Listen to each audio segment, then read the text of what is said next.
अमापुर विधानसभा क्षेत्र के बसपा प्रत्याशी सुभाष शाक्य का जबरदस्त इंटरव्यू। समाजवादी पार्टी प्रत्याशी को बताया बाहरी प्रत्याशी। विधानसभा क्षेत्र में अभी चल रहा है जनता के बीच बाहरी और भीतरी प्रत्याशी का मुद्दा।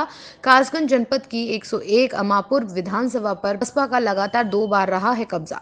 2022 विधानसभा चुनाव में भी है बसपा और भाजपा की सीधी टक्कर। सुभाष शाक्य दे रहे हैं भाजपा के हरिओम वर्मा को जबरदस्त टक्कर।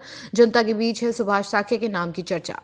इस वक्त हम 101 अमापुर विधानसभा क्षेत्र में हैं। अमापुर विधानसभा 2012 में अस्तित्व में आई और 2012 में बीएसपी ने यह सीट पहली मर्तबा जीती। इससे पहले 2007 में भी बीएसपी सोरों पर काबिज रही और विधायक थे ममतेज शाक्य। 2017 में यह समीकरण बदला और यहां से भारतीय जनता पार्टी के उम्मीदवार देवेंद्र प्रताप चुने गए। अब 2022 का चुनाव है और एक बार फिर आमने सामने भाजपा और बसपा हैं। आज हम आपसे तारुफ कराते हैं बसपा के प्रत्याशी सुभाष शाक्य का, जो कि मौजूदा समय में मोहनपुर नगर पंचायत के चेयरमैन भी हैं।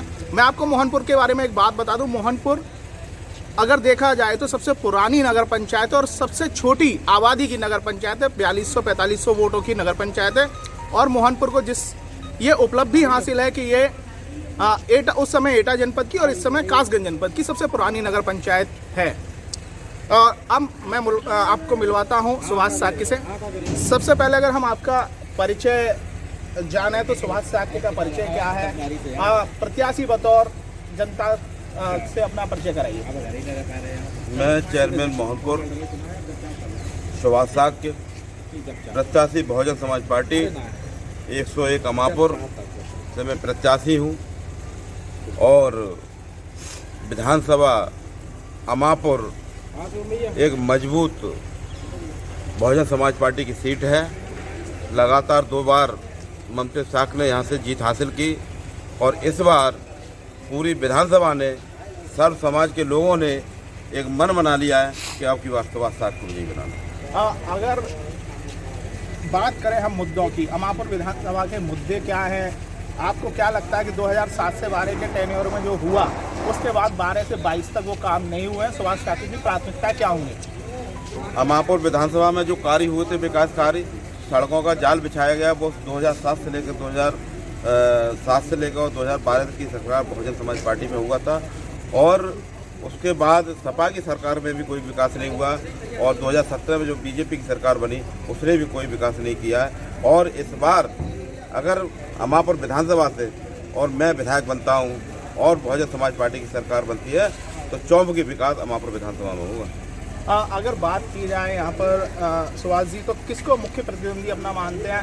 अब बात करिए सामाजिक समीकरणों की, जातीय समीकरण की, तो शाक्य मतदाता बहुत बड़ी तादाद में, लेकिन आपके प्रतिद्वंदता में सत्यभान शाक्य जो है वो समाजवादी पार्टी से उम्मीदवार है। सामने एलआर बहुत बड़ा। इस विधानसभा पे एक मुद्दा और बना हुआ है कि सत्यभान शाक्य जो हैं वो समाजवादी पार्टी से टिकट ज़रूर लेके आए हैं, क्योंकि उनका अगर हम मूल की बात करें, उनका बेसिक जो है वो जनपद एटा से ताल्लुक़ रखता है और अलीगंज विधानसभा में राजा का रामपुर के वो चेयरमैन भी रहे थे। इस दफ़ा ये मुद्दा यहाँ चल रहा है। सुभाष शाक्य से जानते क्या वाकई यहाँ बाहरी और भीतरी प्रत्याशी का कोई मुद्दा चल रहा है, क्योंकि सुभाष शाक्य लोकल है इसलिए प्रेफर किए जाएंगे? अमापुर विधानसभा ने ये इतिहास रहा है कि 2007 में जब माननीय ममतेज शाक्य विधायक बहुजन समाज पार्टी से बने थे उस समय भी समाजवादी पार्टी से रेशमा शाक्य चुनाव लड़ी थी, लेकिन ममतेज शाक्य चुनाव जीते थे। 2012 में फिर चुनाव हुआ और महान दल की सुमन शाक्य चुनाव लड़ी थी, लेकिन ममतेज शाक्य चुनाव जीते थे। ये तो बाहर के हैं और इनको तो जनता ने नकार दिया, हमारे समाज ने नकार दिया। पूरा समाज मेरे साथ है और इस विधानसभा से सुभाष शाक्य को विजयी बनाने का पूरा मन बना दिया।